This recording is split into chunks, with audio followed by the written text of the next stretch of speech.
মনে রাখবেন উলামায়ে কেরাম যখনই আপনাদেরকে কোনো ইস্যুতে ডাক দিবে ভালো করে ইয়াদ রাখবেন, এটা উলামায়ে কেরামের ব্যক্তিগত কোনো ইস্যু নয়।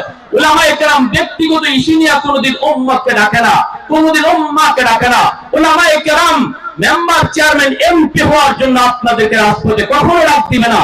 উলামায়ে কেরাম যদি আপনাদেরকে কখনো ডাক দেয়, সেটা হবে আপনার ঈমান বাঁচানোর জন্য। সেটা বুঝতে হবে তোরা উম্মার স্বার্থে, উম্মার স্বার্থে। এজন্য সব কাজেই মনে করবেন না শুধু এটা হুজুরদের কাজ, এটা হুজুরদের দায়িত্ব। বলুন, কাদিয়ানীরা যে আজকে আমার নবীর খতমে নবুয়তে হামলা করেছে, এটা কি শুধু উলামায়ে কেরামের ইস্যু নাকি নবীর সমস্ত উম্মতের ইস্যু?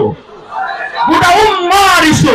কাদিয়ানীর আমার নবীর শান নিয়া, আমার নবীর মান নিয়া ডাকাতি করা শুরু করে দিয়েছে। আর আমি আর আপনি টিভির পর্দায় শুধু চিত্রগুলা দেখি আর শুধু মনে করি যা করবার তো করতেছে আলেম ওলামারা। কিয়ামতের ময়দানে মায়ার নবীর সামনে মুখ দেখানোর কোনো উপায় থাকবে না। সুপারিশ তো বহু দূরের কথা, সুপারিশ তো বহু দূরের কথা।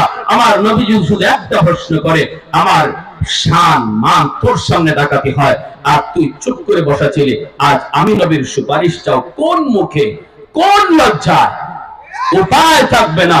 এজন্য ভাইয়েরা, বন্ধুরা, এমন কিছু ইস্যু আছে মনে রাখবেন, উলামায়ে কেরাম আপনাদেরকে যখনই ডাক দিবে ভাববেন না যে তারা মন্ত্রী হতে চায়, ভাববেন এটা আমার জন্য ডাক দিয়েছে, এই ডাকটা আমার ছিল, এটা আলেমরা দিয়েছে। কাদিয়ানী বিরুদ্ধে আন্দোলনে বাংলাদেশের পার্লামেন্টে কাদিয়ানীদেরকে কাফির ঘোষণা করার জন্য, পাকিস্তানের জমিনে পার্লামেন্টে কাদিয়ানীদেরকে কাফির ঘোষণা করার আন্দোলনে লক্ষ জনতার মিছিল বের হয়েছিল। 10,000 নবীর আশিক শহীদ হয়েছে। 10,000 নবীর আশিকের রক্তের বিনিময়ে পাকিস্তানের পার্লামেন্টে কাদিয়ানীদেরকে কাফের ঘোষণা করতে সরকার বাধ্য হয়েছে। আমি বলি, বাংলার জমিনও কাদিয়ানীদেরকে পার্লামেন্টে আইন করে কাফের ঘোষণা করার দাবিতে উলামায়ে কেরাম যদি ময়দানে আপনাদেরকে ডাক দেয়, আমি তো মনে করি বাংলাদেশে 10,000 নয়, 10 লক্ষ নবীর আশিক জীবন দিতে তৈয়ার। কারা কারা হাত উঠে আল্লাহকে দেখা।